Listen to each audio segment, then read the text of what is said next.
তৈরি হচ্ছে ঢাকার ঐতিহ্যবাহী খেতাপুরি, যেখানে প্রতিদিনই বিক্রি করা হয় ৩ থেকে ৪ হাজার খেতাপুরি। একটানা ঘন্টার পর ঘন্টা তৈরি করা হচ্ছে এই খেতাপুরি, এবং এই খেতাপুরি খাবার জন্য দূর দূরান্তে মানুষ ছুটে আসছে এখানে। এছাড়াও এখানে আরও পেয়ে যাবেন বিভিন্ন ধরনের টিকিয়া ও কাবাব আইটেম, এবং এদের সবচেয়ে স্পেশাল আইটেম হচ্ছে এই খেতাপুরি। এক প্লেট খেতাপুরির দাম হচ্ছে মাত্র ৫০ টাকা। আর এখানে খেতাপুরির সাথে ৩ থেকে ৪ ধরনের মশলা ইউজ করা হয় পরিবেশনের সময়।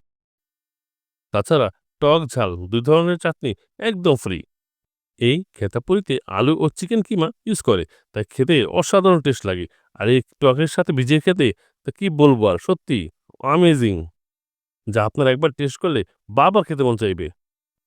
আর এটার ঠিকানা হচ্ছে মিরপুর ২, শেরেবাংলা ক্রিকেট স্টেডিয়ামের ৪ নম্বর গেটের ঠিক উল্টো পাশে। তো বন্ধুরা, আমি খেতাপুরি খেয়ে থাকি, আর আপনার ভিডিওটি লাইক ও শেয়ার করে দিবেন। সবাই ভালো থাকবেন। আল্লাহ হাফেজ।